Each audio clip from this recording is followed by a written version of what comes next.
Can you imagine leaving your kids alone for just 1 hour, only to come back and find one of them has vanished? This is the unbelievable story of how a perfect family vacation turned into an absolute nightmare. We're talking about a locked cottage, a silent baby monitor, and a 7-year-old boy who literally disappeared into thin air. So, picture this: the Harper family, Sarah and Tom, are having the best week of their lives at a beach cottage with their 2 kids, Liam and Mia. They spent the whole time building massive sandcastles, swimming in the ocean, and eating way too much ice cream. It was the perfect getaway. The cottage was amazing, right on the water, with the sound of the ocean filling the air all day. On their very last night, they followed the exact same routine they had all week. At 8 p.m., they put both kids to bed, left their bedroom door open just a crack, and set up the baby monitor downstairs so they could hear everything. They locked the front door, but left a back patio door slightly ajar to let in the cool sea breeze. You'd never think that would be a big deal, right? At 9 p.m., they walked just 100 yards down the road to a pub to have dinner with their friends. And get this, every 20 minutes, one of them would check the baby monitor. They could hear the quiet hum of the room, the soft breathing of their sleeping kids. Everything seemed perfectly fine. But at 10:45 p.m., their world exploded. Just 30 minutes before, Sarah had literally seen Liam sleeping soundly on the monitor. But when Tom walked back to the cottage for the final check of the night, it was terrifyingly quiet. Mia was still fast asleep in her bed, but Liam's bed was completely empty. The sheets were cold to the touch. He was just gone. Tom's scream was so loud it cut through the night. Sarah sprinted back from the pub, and in an instant, their friends transformed into a frantic search party. They grabbed flashlights and plunged into the super thick fog that had suddenly rolled in off the ocean. They were screaming Liam's name, desperately checking the beach, the rocky coves, everywhere. When the police showed up, it was total chaos. But there was nothing. No sign of a break-in, no indication of a struggle. Absolutely nothing was out of place. And here's the craziest part. Liam's glasses, which he desperately needed to see, were sitting right there on his nightstand. He would never ever leave without them. The only clue they found was a single, sandy footprint just inside the open patio door. It was from a massive hiking boot way, too big for a 7-year-old boy. By the next morning, the search had become a massive operation.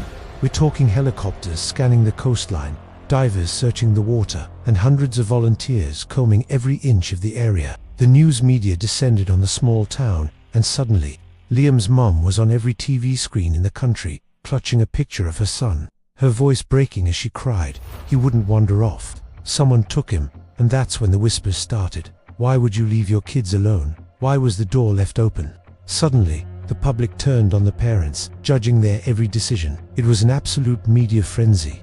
A neighbor even told reporters they saw a strange shadow carrying something near the beach, but the fog was so thick they couldn't be sure what it was. The pub's security cameras proved Sarah and Tom were there, but that didn't stop the wave of suspicion against them.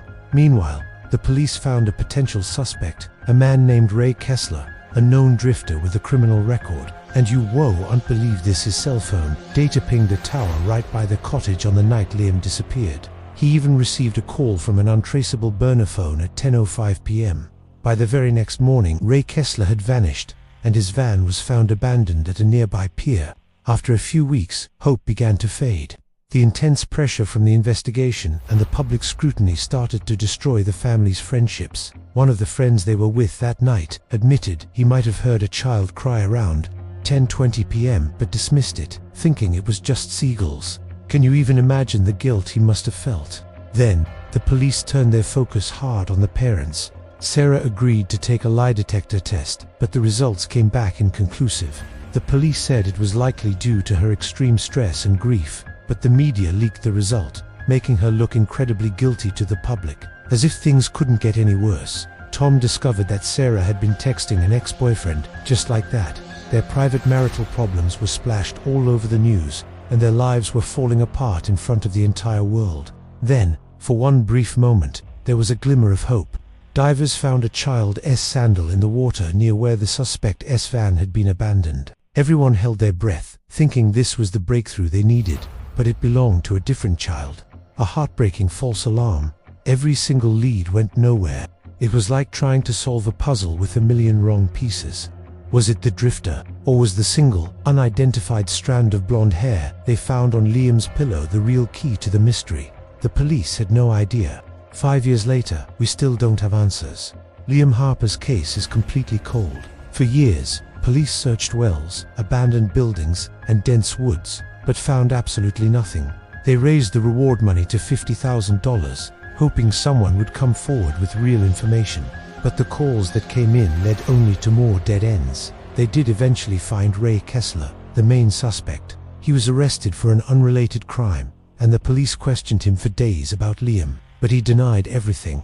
And he had an alibi, a gas station receipt from a town 50 miles away, timestamped at 11:30 p.m. on the night Liam vanished. It was just strong enough that they couldn't charge him. Years later, an inmate who was in jail with him claimed Kessler confessed to taking a kid, but with no proof. It was just another piece of hearsay in a case full of them. This entire ordeal completely destroyed the Harper family. The parents got divorced 2 years later, unable to bear the weight of their grief and the constant public judgment. Sarah eventually wrote a book about their experience, and a huge true crime podcast covered the story, but it didn't bring them any closer to solving the case. To this day, Liam's bedroom remains exactly as he left it, a heartbreaking shrine to a little boy who was there 1 minute and gone the next. The fact that Liam Harper disappeared from a locked cottage while his parents were just 100 yards away is mind-boggling. Was it a crime of opportunity, a random redditor who just happened to see an open door? Was that single, sandy footprint the key to everything, or was it a meaningless red herring? We have all these tantalizing clues: a strand of hair, a bit of unidentified DNA, a sketchy alibi. They all seem to point in different directions, creating an impossible maze. This story is a chilling reminder of how one tiny distraction, one split-second decision, can change everything forever. For the Harpers, it's a lifetime sentence of not knowing what happened in that 1 hour. And the biggest question of all still hangs over that foggy beach. What really happened to Liam Harper? Thank you for watching. If you found this story as compelling as we did, please like this video and subscribe to our channel for more deep dives into mysteries that remain unsolved. We'll see you in the next one.